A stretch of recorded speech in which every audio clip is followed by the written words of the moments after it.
अब बैलेट का जमाना आ गया है, लोकतंत्र का जमाना आ गया, आतंक का दौर खत्म होने का समय आ गया है। उन लोगों को भी आतंक छोड़कर लोकतंत्र की ओर आने की जरूरत पड़ गई।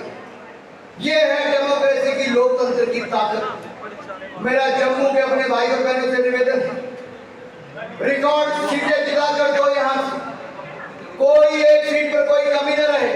वो दिल्ली आपको सिर्फ 6 घंटे में सड़क से पहुंचा देगा, केवल 6 घंटे में। वंदे भारत ट्रेन हमने चला दी, चिनाब नदी पर सबसे ऊंचा पुल दुनिया का हमने बना दिया, जो पेरिस के आईफिल टावर से भी 100 मीटर ऊंचा है, और जम्मू कश्मीर के हमने विकास में आयाम स्थापित किए। लेकिन सरकार हमें बनाकर दे दीजिए, मैं आपको विश्वास दिलाता हूं, ये डबल इंजन की सरकार में डबल विकास के वादे दिखाएंगे, जो काम रुके उनको भी पूरा करके दिखाएंगे। और इनके लिए आम जनता में जो पैठ है, उसको देखकर भारतीय जनता पार्टी ने सेवा तो डॉक्टर के रूप में भी कर रहे थे, अब विधायक और डॉक्टर दोनों के रूप में करेंगे, डबल डबल काम आपके लिए करेंगे। डबल तालियां इनके बजाइए। ये यहाँ वाले बड़े बड़े नेता नहीं ताली बजाए, आतंकवाद में कमी लाए, पथराबाजी की घटनाओं को हमने शून्य कर दिया, और अब हमारा आपसे वायदा है, आने वाले कुछ सालों में इस आतंकवाद को जड़ से मिटाकर छोड़ेंगे। आप जिन्हें टीके लगाए थे, वो बिछना वाले हो कांग्रेस में, वो बिछना वाले कांग्रेस में हो जाए, टीका लगाओ कि वापस आना नाम ही न बने।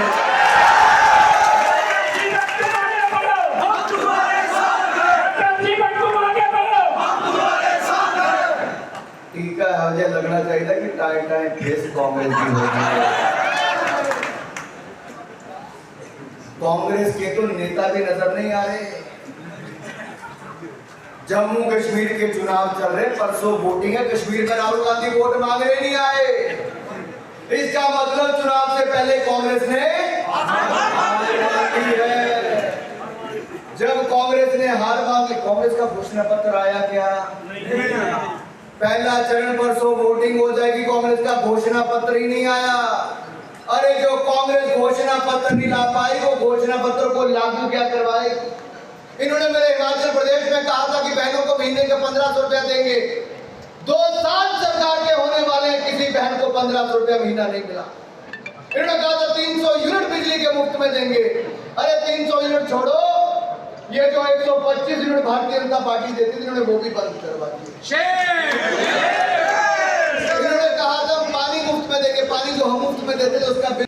ऐसा देखिए, भारतीय जनता पार्टी ने बिश्नाह विधानसभा से डॉक्टर राजीव भगत को प्रत्याशी बनाया है, और आज बतौर सांसद हम डॉक्टर राजीव भगत के क्षेत्र बिश्नाह में प्रचार करने आए हैं, लोगों से मिलने आए हैं, लोगों के दुख दर्द भी सुनने आए हैं। और आपने देखा होगा कि हमारे साथ जो बिश्नाह के भारतीय जनता पार्टी के दिग्गज नेता हैं, वो सारे साथ हैं और एक हैं। विशेष तौर पर भारतीय जनता पार्टी आज एक बड़ा संगठन बन गया है। बड़ा संगठन बनने के कारण नेता भी ज़्यादा होते हैं, तो ऐसे बहुत सारे कार्यकर्ता थे जो इस योग्य थे कि भाई उनको अगर टिकट दी जाए तो वो लोगों के बीच जाकर जीत सकते थे, और उन्होंने पहले भी लोगों की सेवा की है। लेकिन प्रत्याशी तो कोई एक ही होगा।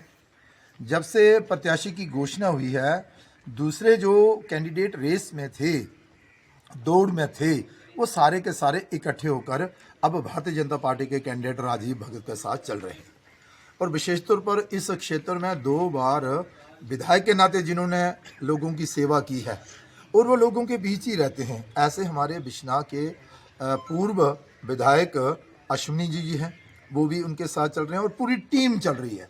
जैसे ही आज हमने बिश्नाह विधानसभा में प्रवेश किया, तो बिश्नाह की गलियों में, बिश्नाह की सड़कों पर, बिश्नाह के चौराहों पर जहाँ भी लोग मिले, वो सारे भारतीय जनता पार्टी का कैंडिडेट और कमल के फूल वाला बटन दबाने की बात कर रहे हैं। आपने देखा होगा कि वैसे भी पिछले 10 वर्षों में नरेंद्र भाई मोदी जी ने जम्मू कश्मीर की बेहतरी और विकास के लिए जो कार्य किए हैं वो लोगों को याद है। लोगों को याद है कि वो जो पहले फायरिंग होती थी अब बॉर्डर शांत हैं। लोगों को याद है कि पहले जो अफरा तफरी का माहौल आतंकवादियों द्वारा जहां पर बनाया गया था अब उसमें भी अंकुश लगा है। लोगों को ये भी याद है कि अब वो पत्थरबाज कहीं नजर नहीं आते जो पहले ऐसी घटनाओं को अंजाम दिया करता थे। लोगों को ये भी याद है कि जो लोग आतंकवादियों को और पत्थरबाजों को शह देते थे आज वह भी जिलों के अंदर हैं, सलाखों के पीछे हैं। धारा 370 और 35A को हटाने के बाद बदला बदला जम्मू कश्मीर नजर आता है। तेज गति के साथ विकास आगे बढ़ रहा है। इस सब को देखते हुए बाकी विधानसभाओं की तरह ही बिश्नौर विधानसभा के लोगों ने भी ये प्रण कर लिया है कि प्रचंड बहुमत के साथ भारतीय जनता पार्टी और भारतीय जनता पार्टी के कैंडिडेट डॉक्टर राजीव भगत को जहां से जिताएंगे।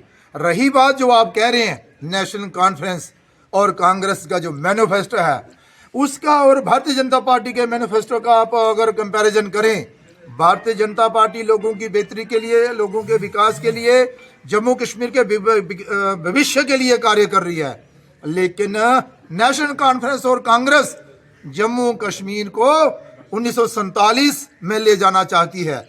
वो आतंकवाद को बढ़ावा देना चाहती है, वो पत्थरबाजों को छुड़ाना चाहती है, वो जेल में जो लोग हैं जो अफरा तफरी का माहौल बनाते थे उनको छुड़ाना चाहती है। 35A और धारा 370 को वापस लाने की बात करती है। लोगों ने उनको नकार दिया। पूरे जम्मू कश्मीर में भारतीय जनता पार्टी हो रहा है और भारतीय जनता पार्टी के बिना कोई भी सरकार